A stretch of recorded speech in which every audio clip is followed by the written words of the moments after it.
Good morning, everyone. Thank you for joining the Refinitiv webinar today, understanding the upcoming EU directive on human rights due diligence. A very exciting agenda ahead of us. And I'd like to talk you through some housekeeping, if that's okay, typical stuff that we do at the beginning of webinars. So just to kind of explain around what you can see on the screen here, there are some widgets at the bottom of the screen here on the platform. Please feel free to use them. They're very interesting and valuable resources in the platform. You can adjust the sizes, such as the presentation slides, by clicking and dragging the corners of each box. You can also submit questions in the Q&A chat box at the bottom of the screen, and we'll try to answer these throughout the webinar. We have a Q&A section scheduled at the end of the webinar. Please feel free to pop up when a survey pops up around a polling to provide some feedback.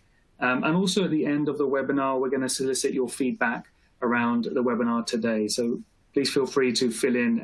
We always welcome any feedback. The toolbar at the bottom, you can see there on the webinar screen, as I mentioned, has resources for you. You can see the speaker biographies, the webinar materials, technical support, and a survey to capture your thoughts and views throughout the discussion. On the technical points, if the slides are stuck, please refresh your browser. Click the media player on your screen to enable sound, ensuring that Flash is enabled on your browser. There is no dial-in, so please use your device sound to listen to the webinar, plugging in your earphones if you can. So that's the housekeeping. And let's move on to the more interesting stuff, right? So we have two very exciting speakers, interesting speakers here from industry. So today we have Dr. Gabriele Haas, and she's a partner at Dentons Europe. So Gabriele is a partner at Dentons in Frankfurt. She's a member of the corporate practice group and focuses on compliance and regulation as well as energy law. We also have Andrew Henderson. He's the VP of Products at Refinitiv.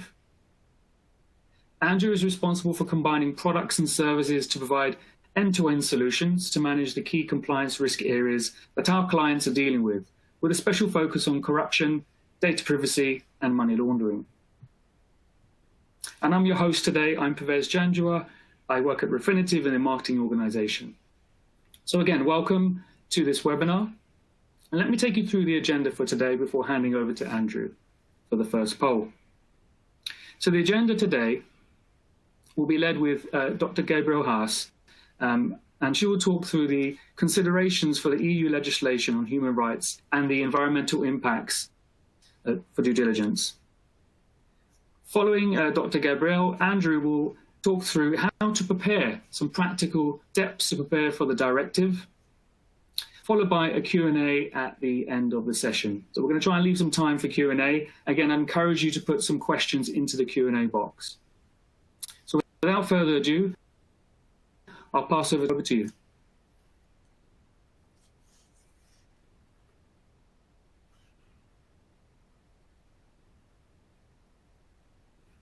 Just check you're not on mute, Andrew. Thanks, Pervez. Yes, I was. Okay, so just before we start the session itself, I just wanted to get a sense of where everyone was in the terms of their understanding of the proposed due diligence directive. It's what we're going to talk about today, so obviously everyone can learn more about it, but I just want to get a sense of where we are in the audience. So that's from either not having heard of it until you received an invite from Refinitiv, all the way to being fully aware of what it entails and really just wanting to see a bit more of a perspective about it. So we'll give you a minute or so to answer that.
Okay, so thank you for that. A fair proportion of you have now responded.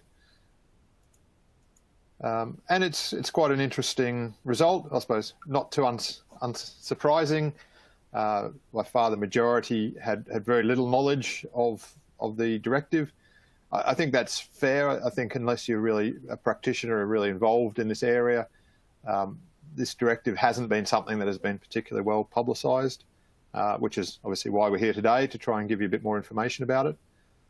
So it's interesting to see well over 2/3 either had very little knowledge or some knowledge, but really wanting to see more of the details. I'm not sure we can guarantee all of the details. I think there's still a lot to be fleshed out, and Gabriele's going to go through that in her session. But it's also good to see that there's a small proportion who are really involved enough to know what's coming and already starting to prepare, because I think that is going to be necessary as people start to prepare, because it's not something you can necessarily implement immediately. All right, well, thank you very much for that. It certainly sets our knowledge of expectations. And now I'll hand over to Gabriele to provide the updates. Okay, thanks a lot, Andrew, for handing over, and thanks for the nice introduction and inviting me for this session today. It's good to hear. It's actually it has to be expected that that at least 1/3 of you have not heard about this invite, because I mean, as already mentioned by Andrew, it has not been promoted widely, at least not in the last couple of months. But I'm sure you have heard about it. Let's go to the first slide. So. The slide which I would like to start with is basically this whole directive, which we are talking about in a second, or the proposals for such a directive. They are kind of embedded in all kinds of developments around Europe, and basically actually around the world. I just picked two recent press statements, which are, I'm German, so I picked some statements from some Germans, which kind of show the picture anyhow. So on the one hand side, we've got the program of Germany, who currently heads the European Council, and they basically said, as a council presidency, that they committed themselves to introduce or to work towards corporate social responsibility, even in these times of COVID-19. So, and as part of that, on their agenda is actually a directive for corporate due diligence. On the other side, if I look at some German news papers, the text is in German, but basically what it says is, well, that the Chancellor Merkel currently kind of doesn't put a stop to it, but kind of slows down discussions around some national legislation, which is about due diligence on the supply chain. So kind of contradictory, and this kind of contradictory you have also seen in Swiss last weekend, or last week, when there's a poll about a similar law. So, but let's show you how this is all embedded, and the whole discussion is embedded in kind of worldwide development. What you can see on that chart are some legislations around the world, and it basically kind of all started, or which is at least one of the major developments. That was the UN Guiding Principles on Human Rights. This is very prominent, and that will also, or has been discussed widely, or when making those proposals for the European legislations. And as you can see on that page, there are all kind of different laws which cover certain elements of corporate responsibility for supply chain due diligence. Some refer to conflicting minerals, some refer to child labor. So it's kind of embedded in international discussion. What you can also see is there has been legislation on the European level when it comes to large enterprises which are supposed to report certain corporate due diligences, and this directive is already also on the discussion. So now coming to the topic of today. So the topic of the day is basically the corporate due diligence on human rights and environmental impact. And at the beginning of the year, it was a study has been published, which is the name of Study on Due Diligence Requirements through the Supply Chain. During the year, there were some additional statements made by Commissioner Reynders, and most recently in September, the Committee on Legal Affairs of the European Parliament has published a draft report with recommendations to the Commission on corporate due diligence and property compensation. And so basically what I will guide you through is guide you through some of these topics. So let's move to the next page. The next page which I can show is I will show you some key recommendations for the new legislative framework, which has already been published by this study, which I have just mentioned, which are also in line with the United Nations Working Group on Business and Human Rights. So this is only highlights, yeah, so I don't cover the entire recommendations, but I would like to highlight some of them to you. So what has been said is that the directive should cover all internationally recognized human rights and all types of adverse human rights impact. But not only that, but it should also cover the environmental impact. The directive shall apply across value chains, not just the in-value chains.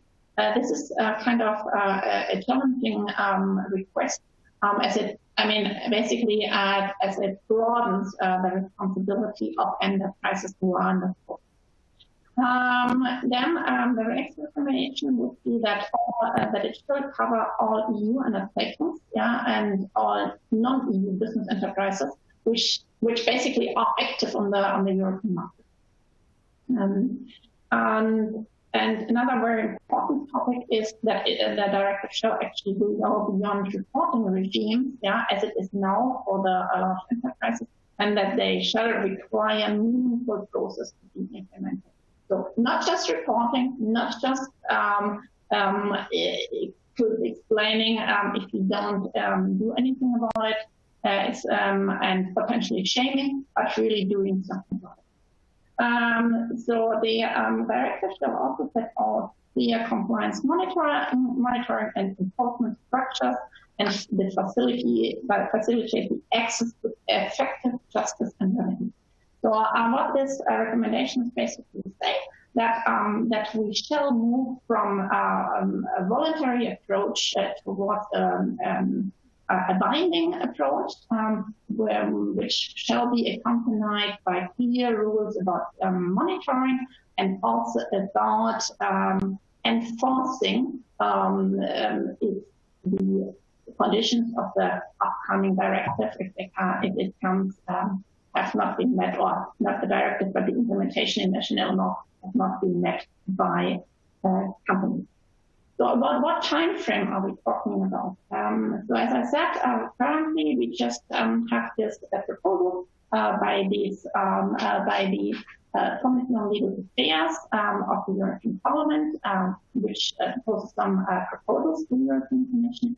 And so experience shows that the whole legislative process takes about 12 to 18 months anyhow, and then usually you also see an implementation phase of 18 to 24 months.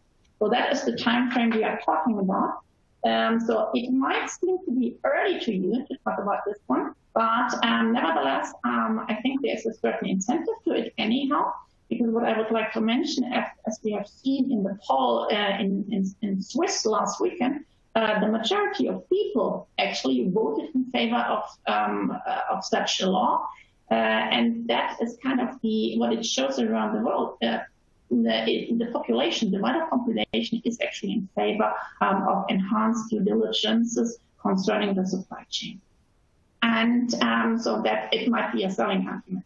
The other topic is that already today you've got some enterprises have certain reporting as instruments on the way. And what I would like to mention is most companies have anyhow broad compliance management systems which already cover part of these elements. So I will now move to both the announcements which have made by Commissioner Reynders and also by and the proposals which have been made by the committee on the Committee on Legal Affairs. And let's talk about how it shall be implemented based on various recommendations, as mentioned before, by the study, by the UNGP, and so on. So what we see currently as a recommendation is that Europe seems to move towards a directive and not a regulation, and which shall establish mandatory minimum requirements to address the human rights, environmental, and governance risks. It shall cover the entire supply chain, and in regard to all property-related risks. So, meaning that it's not that it does not stop by your immediate supplier, but goes further. And so it shall also not concentrate only on human rights, but also on environmental ones. And the reason for that is that human rights violations very often, in fact, come with environmental issues and impacts on the environment. So that is one of the reasons why it has been put together in one initiative. The proposal is that the initiative shall actually consider companies of all sizes, but obviously not with the same approach for all, but with differentiating in its approach and taking into consideration the size of companies. One question which has been raised is, does that kind of directive have, in fact, de facto, an extraterritorial effect? Well, the directive itself, or not the directive, but the implementation international law shall apply to those companies which are either located in Europe, and which or those companies which want to do business in Europe. So basically, that is not an extraterritorial effect in a legal sense, but taking into consideration that those companies who are supposed to be in the scope of the national implementation of the directive shall assess the supply chain. In fact, de facto, it will have effects not only on European enterprises, but on a larger scale.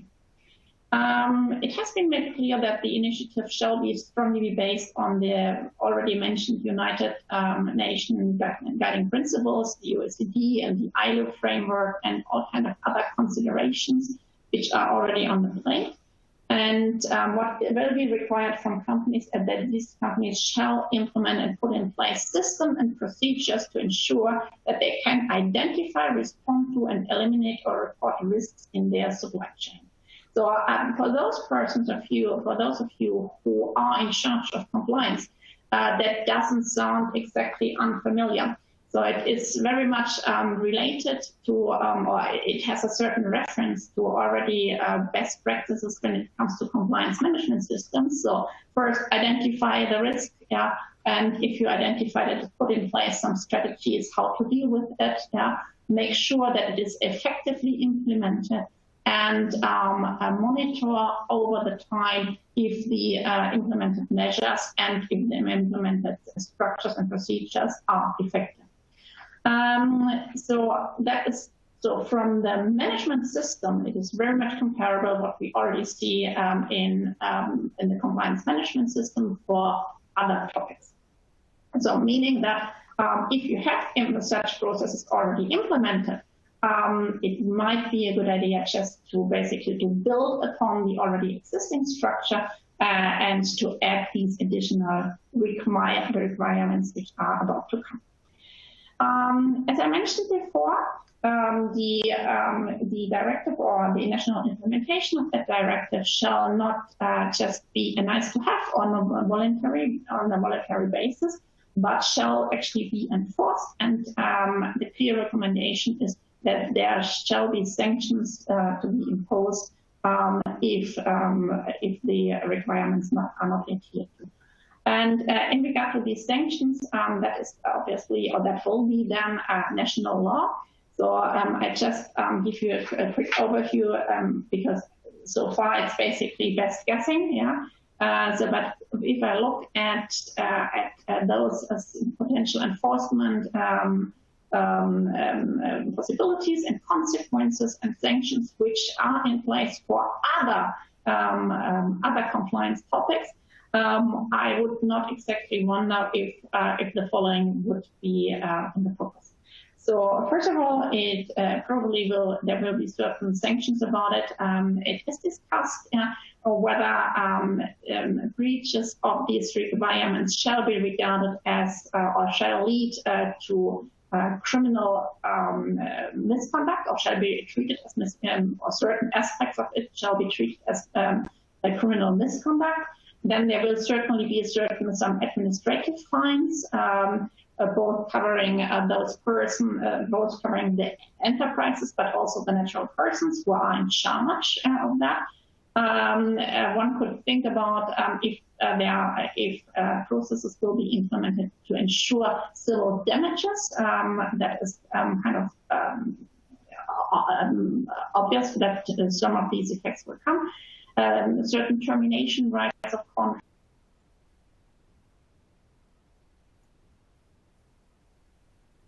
For other kind of will be discussed.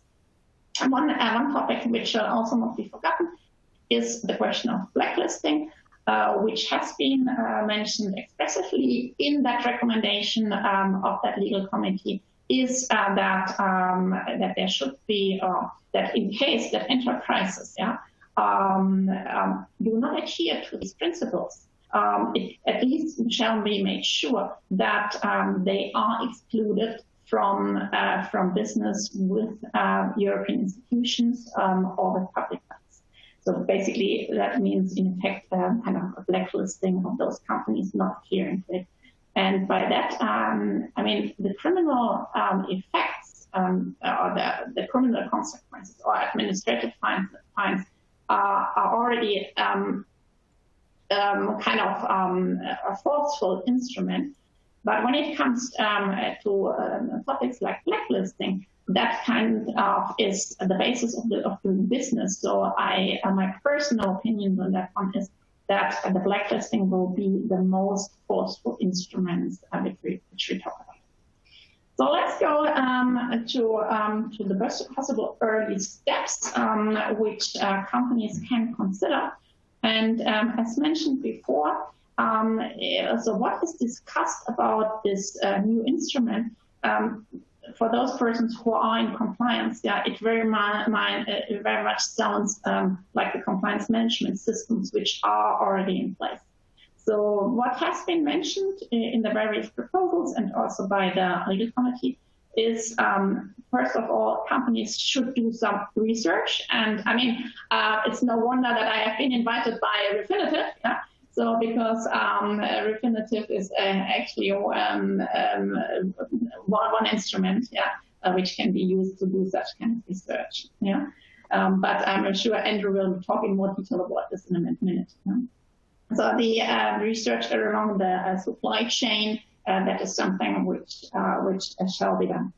By researching the supply chain, by identifying the suppliers along the supply chain, then in the second step, certain risks shall be analyzed, identified, analyzed, assessed, and if there are risks concerning human rights and environmental impacts, then in that case, certain instruments shall be defined by the company in order to make sure that the risk is eliminated and or minimized, and the impact is eliminated. A very strong instrument is that companies shall be required to document and report what they have done in order to ensure that after, retrospectively, it can actually be evaluated if they have done their bit. especially when it comes to breaches. The documentation and the reporting is something which also facilitates, in the end, the work of enforcement agencies, and shall probably also be asked by various stakeholders when it comes about reporting. And one other element which is important for companies is to make sure that they monitor constantly the instrument they implement, and reassess those instruments over the time in order to make sure that they are always up to best practice, basically, and that they are aware of the risks in their supply chain. And by this, I would like to hand over to Andrew, who will certainly talk more about what kind of research can be done and what steps can be implemented by companies early on. I mean, it seems a long time to go, but first of all, these kind of instruments need to be implemented anyhow. And there's a certain trend around the world towards such instruments, so it might actually be a selling point to be an early bird on that one. And in the last point is, well, in fact, it should not be so difficult to implement it, taking into consideration that most companies have state-of-the-art compliance management system anyhow, which cover certain parts of the upcoming requirements. So thanks a lot to the audience, and I will hand over to Andrew.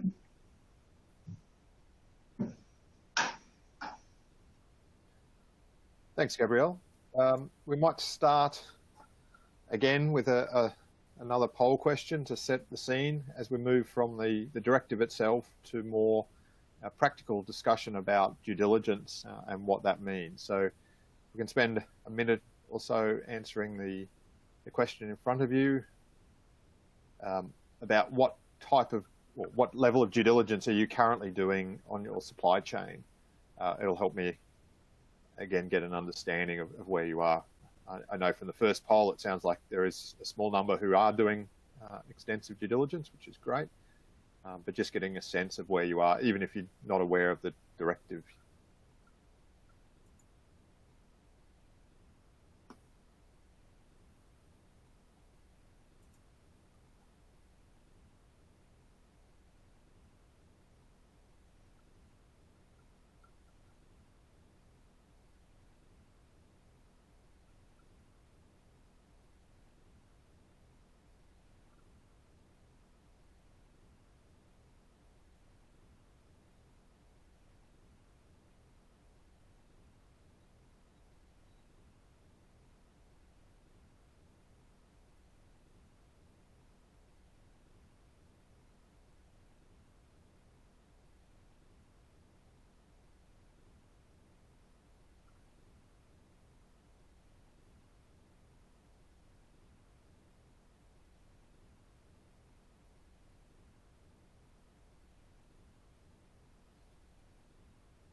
Okay, so that's excellent. I'll show you the results of that.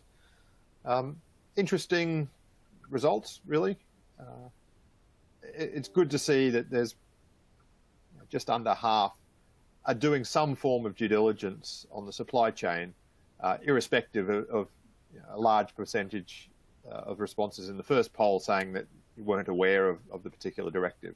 And I think that makes sense. I think there's been a push across businesses to start looking more at their supply chain for their own reasons rather than having it based on legislative pressures. I think, as Gabriele mentioned, there are some specific pieces of legislation in various locations that are forcing some of this discussion, but a lot of it's actually coming from reputation and working with stakeholders. For those that currently not doing much or doing sort of limited risk assessment, I think that's where you're going to have to think about whether that current response is going to meet the requirements of this new directive, and thinking about putting in place some kind of a process to manage that. Okay, so thank you for that. If we move now on, I suppose for myself, thank you all for attending. This is the first webinar that I'm doing as a Refinitiv employee. For those that don't know me, I was in the Red Flag group previously until we were acquired by Refinitiv. So it's great to be part of a bigger team, and good to talk to you about some of the more practical sides of implementing compliance programs to meet some of these regulations and directives, because that's something we've been doing for many years. So in terms of how to go about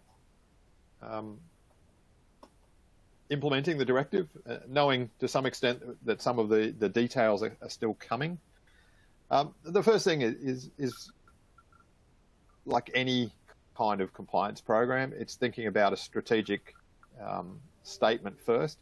It's really setting out what are the risks that you're trying to deal with. In the current topic, human rights is a very broad area. It can cover a lot of issues. And the important thing is to really understand the issues that are relevant to your business. Things like child labour, modern slavery, and trafficking may be relevant if your business involves a supply chain which has factories, especially if they're in parts of the world where some of those issues are prevalent. But if that's not the case, then you can still be doing human rights due diligence, but maybe looking more at employee rights, or diversity kind of issues, or harassment, or any of the other risks that fall within the broader umbrella of human rights. So it's really quite important that you understand which of these kind of human rights issues apply to your business. And that's really for everyone to determine themselves, based on the size of the business, the jurisdictions they work in, and the kind of products and services they provide. The next point on the strategy is to also think through a prioritization of those risks, because just because you can see that all of these risks maybe have some relevance to you in your business, it doesn't mean that they're all as important. And this is often quite a difficult discussion to be having, because no one wants to say that a certain issue is not important to you as a business. But the reality is everyone has a limited amount of resources to manage these kind of risks. So you've got to focus on the ones that are most important to you. And that goes from an internal kind of strategy, but also external facing discussions. So when you're developing policies and procedures and starting to think about communication of those, they've really got to set out what you intend to do. It's no good writing statements on human rights that say we will cover all human rights in all cases or all around the world to the same level if you're not going to actually achieve that. So I think it's important that you assess what you can achieve and what you want to achieve, and really document that and communicate that to stakeholders, so people are aware not just of what you're looking to do, but why you've set some sort of priority in place. As I said, that's quite a difficult document and a difficult process to go through, but it really means that you're setting out your stall of what you do intend to achieve. And it also helps if there is issues in the future. If a regulator is asking you why you weren't looking at one of those particular areas, you're able to have a document which clearly states not that you weren't going to look at it, but that other risks were of a higher priority based on your business. And once you've done that, you also want to communicate that strategy to your suppliers. So everyone downstream from you that's going to be involved in this, whether they're the direct suppliers or many levels down, they've got to get the same messaging from you about what's important to you, what actions you're going to take, and some kind of prioritization. I think that the idea of saying that everything's important is great in theory, but it doesn't give you practical steps to actually achieving that.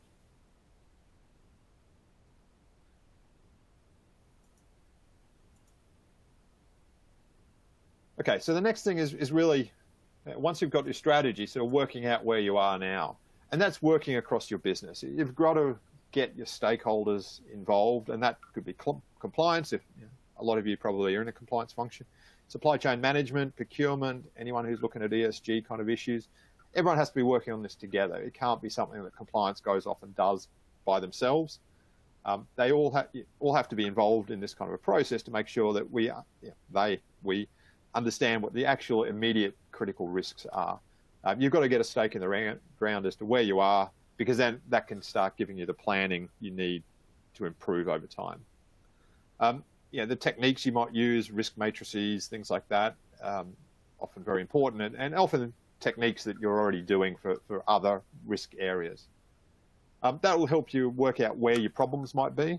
Often it is geographies. Often there are places in the world where there are more chances of human rights issues, but it certainly doesn't mean there aren't human rights issues across some of those other risk areas in all parts of the world.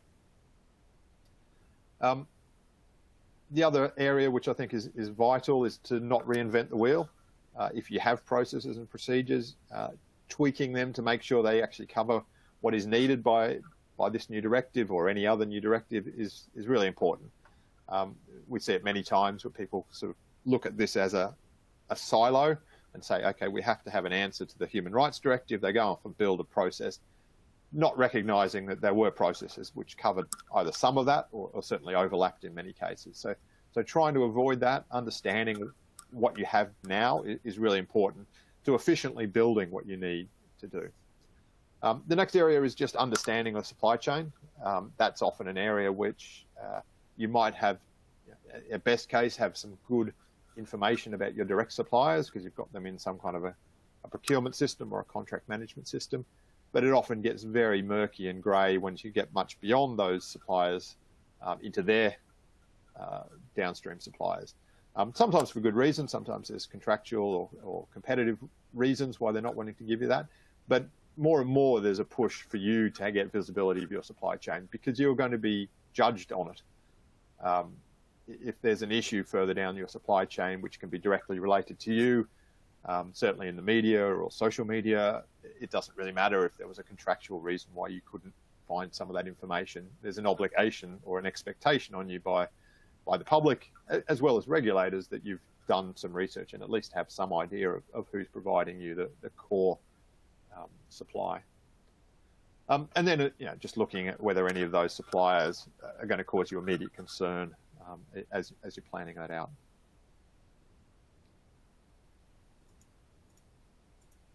Building on that, I think the other major piece you need to be doing or thinking through is how this particular human rights directive fits in with everything else that you're looking at in the supply chain. Because it's rarely the case that supply chain due diligence is only going to look at human rights. It's most likely that other things are currently being looked at. Areas like credit, cybersecurity are often being looked at now. But the difference is they're being looked at by different groups and not always in a coordinated fashion. So the important thing is when you're starting to think about building a program for human rights, that you're doing it in conjunction with all of the other programs that either you're running or other parts of your business are running, just to make sure that you're not either hitting the same supplier with questionnaires and other kind of forms of data gathering many times from many different points if you can consolidate it. But also your risk assessment process can be much cleaner because you're assessing across a number of risks in a common process. And that's really the aim, is to look across all of the issues that you may have with supply chains and make sure that human rights, based on this kind of directive, is looked at the same time rather than as a separate process. And in the same sense of doing risk assessments of the priorities of the human rights risks, also building that prioritization across all of the risks that you want to cover for your supply chain. It doesn't mean you're ignoring the human rights risk. It doesn't mean that you're not going to include them, but they have to be prioritized. I mean, everyone's running businesses at the end of the day. You've got to focus on the resources you have and make sure they're focusing on the things that most matter without ignoring things like human rights. I mean, that's what the whole legislative or directive is about, is making sure that people don't forget these kind of issues. But they still, as a business, you still have to judge them according to your priorities across a lot of issues, not just human rights. And that goes across the board. So your risk assessment should be looking across all of the risks. Your data gathering, as I said, questionnaires and all the various other forms should be looking across other risks. Also the mitigation actions. So if you've got a plan when you find issues with your supply chain, you've got a plan for either contractual mitigation or training or anything else that you're doing. Again, they shouldn't be done in silos. They should be done across the board. So contractuals terms are implemented for all of the risks you're finding in your supply chain, rather than doing different ones at different times. And as I've said before, supply chain policies and codes should be common and manage all the risks and set out all of the priorities in the one place.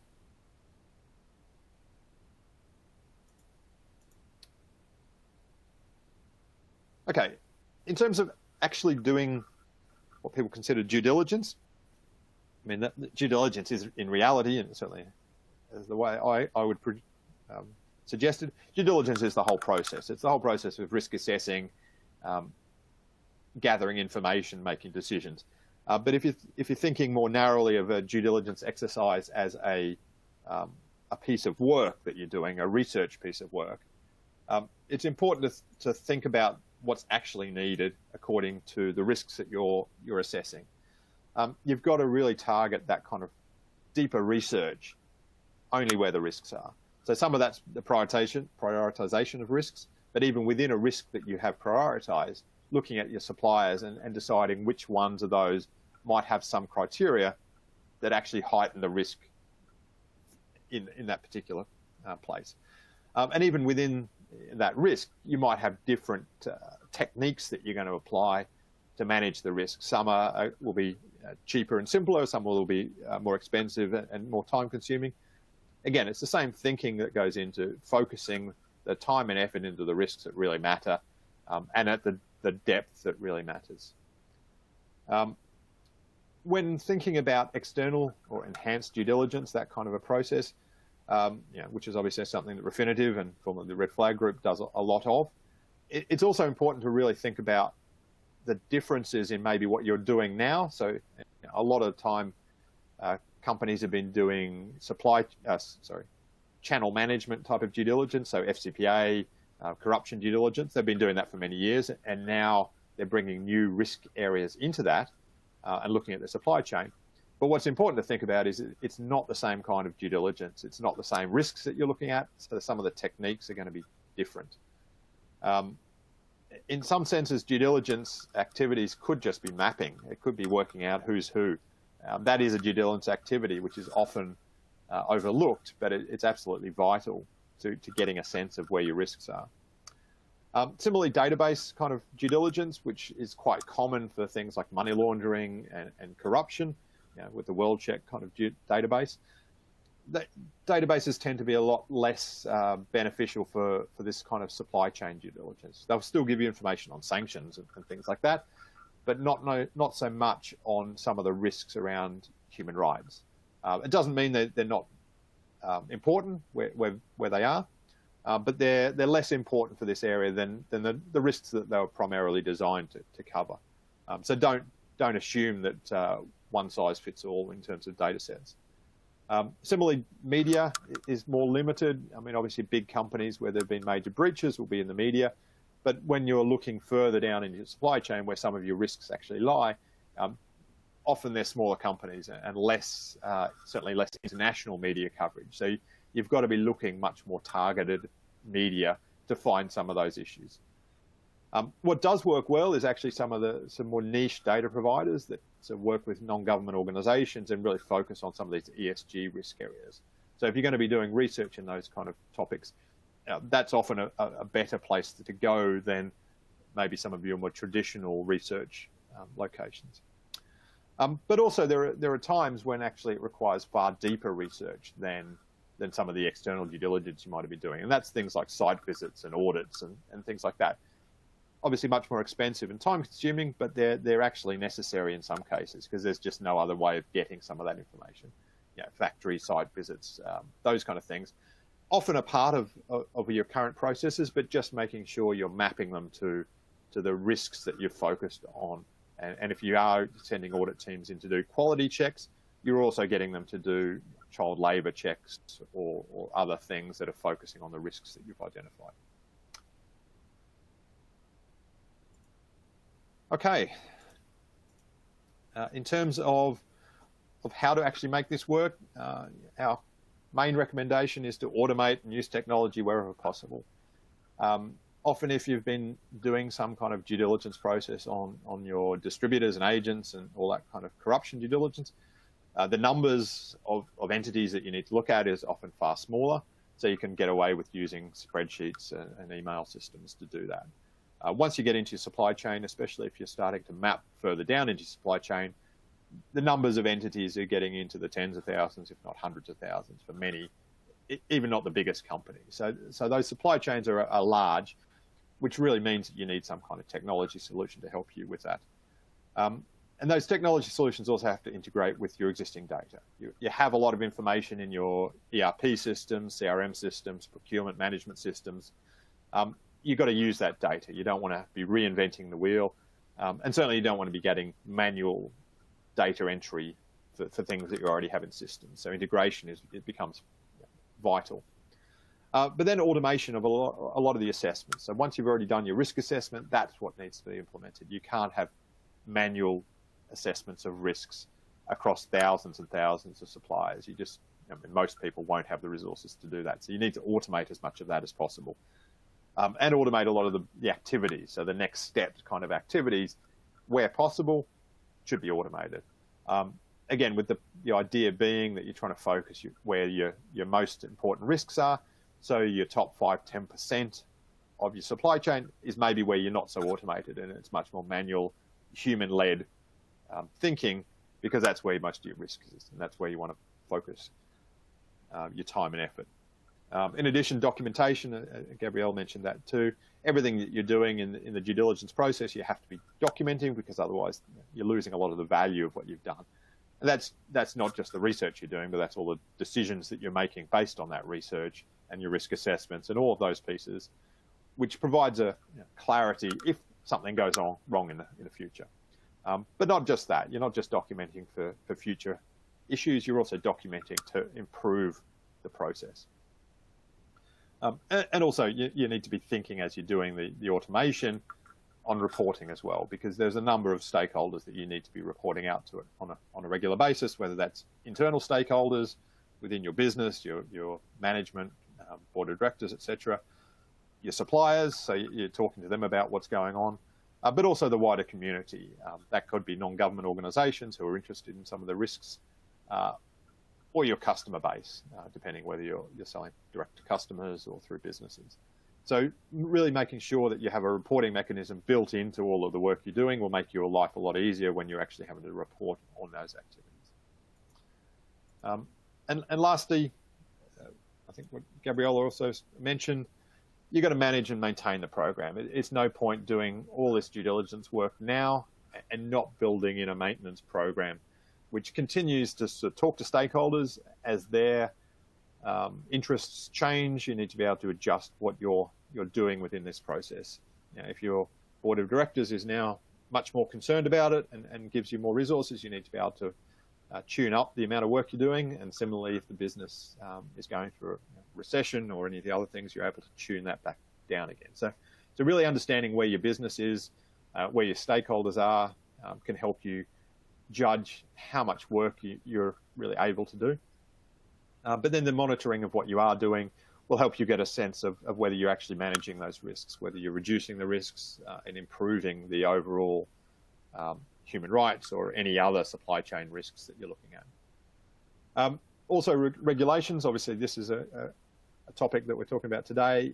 You might well have been doing this supply chain management yourself for either local legislative reasons or reputational reasons or other reasons.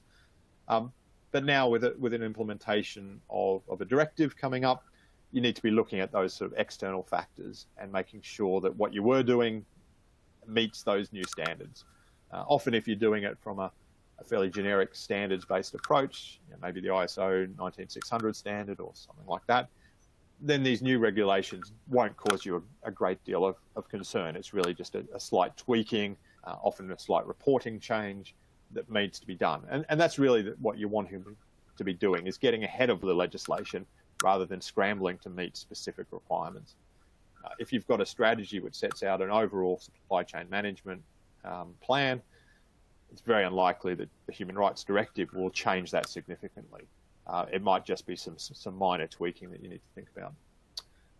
And that feeds in, like all good compliance programs, feeds into a review of the program and continuous improvement. Okay, so thank you very much for your listening, and I think now is a good time to be answering some of the questions that have been coming up. Yes, indeed. Thank you, Andrew. Thank you, Gabriele. We've had a ton of questions coming in. Let's try and get through a few of them. So the first question is around the directive itself, right? So for international companies, is the directive meant to apply solely to their sites located in the EU? And does the location of that company's headquarter in or outside the EU make a difference? Gabriele, do you want to try that one?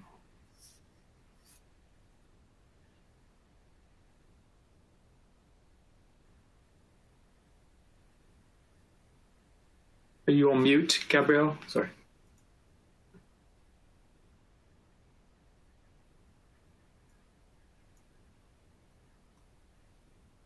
Okay, so, okay, sorry. I can take that if I mean, I also had a quick look through the questions, and I also saw the one which you just read out. Let me answer that one with some of the other questions which are all around the same type of question. This proposal from the legal committee of the European Parliament, which is obviously not the Commission, so we need to have in mind that this is a proposal which comes, if agreed by the European Parliament, which is kind of a proposal from the European Parliament to the Commission, or that will be the case. So, but this, if you look into that proposal, so basically it says that it is the intention that the directive applies to all undertakings governed by the law of the member state, or established in the territory of the Union, regardless of the size, sector, whether they are private-owned or state-owned. Basically, everybody. And it expressively states that all economic sectors, including the financial sector, shall be covered by that directive. So what to take from that one? First of all, some of the questions refer to the financial sector, so that is being explicitly answered by the number 13, if you would like to look it up. The other question is whether it refers only to those which are located within the European Union, or which are covered by the European Union, also those outside of the European Union.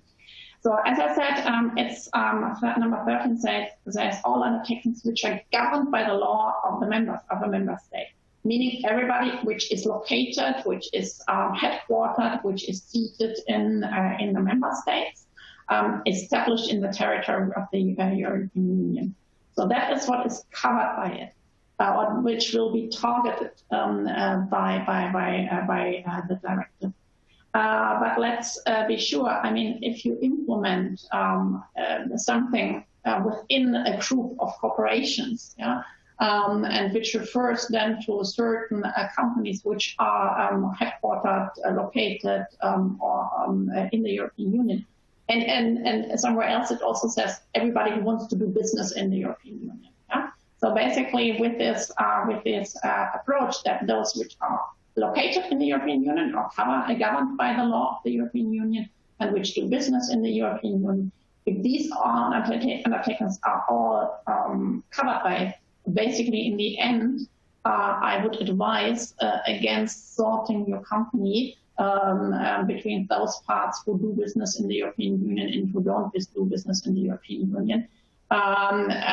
Just from a very practical perspective, I think this will just be not hardly feasible. And on the other side, it certainly also is a question for your reputation. I mean, this is nothing just to be decided from a legal perspective, but I could very much expect that if a company wants to take an approach which covers only part of the group of the company and which keeps part of the group of the company out of it, despite the question whether how to do it in practice, I would imagine that this will not be well perceived.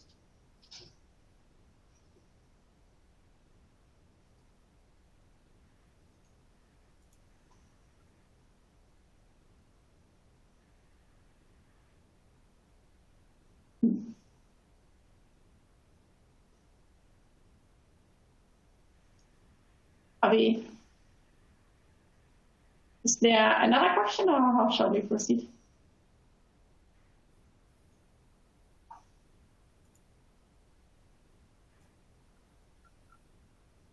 So then I just move on. There's another question which asks, when would be the directive be coming? Well, as mentioned before, the directive is, well, we are very early stage. Yeah?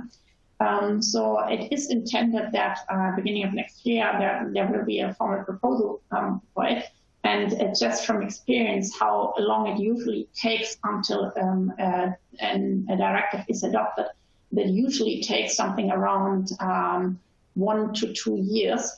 And in addition to that, there is then a phase of implementation into national law. And the question would be if, in addition to the implementation into national law, there will also be an implementation for companies. So yes, it will take some time. So we are discussing it at an early stage. That's great, thanks. I'm back again. So I had another question from the audience around supplier vendor due diligence. Example, upstream is widely accepted in many industries, but will it also be required to screen downstream? So your customers or traders who could potentially harm the environment?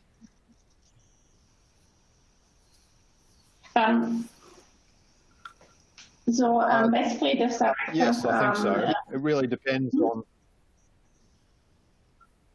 Go ahead. Sorry, go ahead, Gabriele.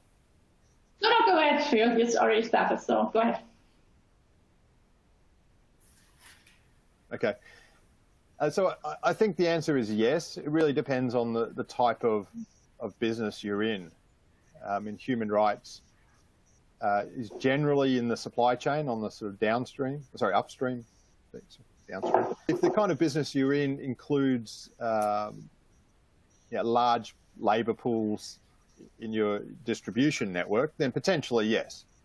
I think the risks are generally far lower in that part of the world or that part of your business, but it doesn't mean that they're not there. What I generally recommend is a more holistic view rather than trying to sort of break it into the sort of smaller chunks. If you're doing human rights due diligence, you would want to look at where that might lie anywhere in your business, but with the understanding that it's more likely in your supply chain than in your upstream or your customers. So that's really an opinion based on practicality rather than the directive itself. That's great. Thanks, Andrew. I see we're at the top of the hour.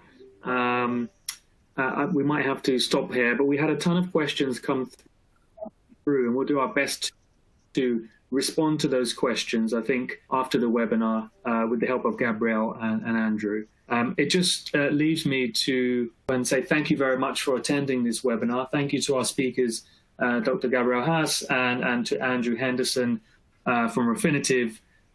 We really enjoyed the discussion. I think there's a lot to take in, and let's see how we progress in the next year. But I think some very practical tools and tips given by Andrew there, and very good coverage and review of the legislation, proposed legislation coming out in the next 12 to 18 months. So that leaves me to say thank you very much and farewell.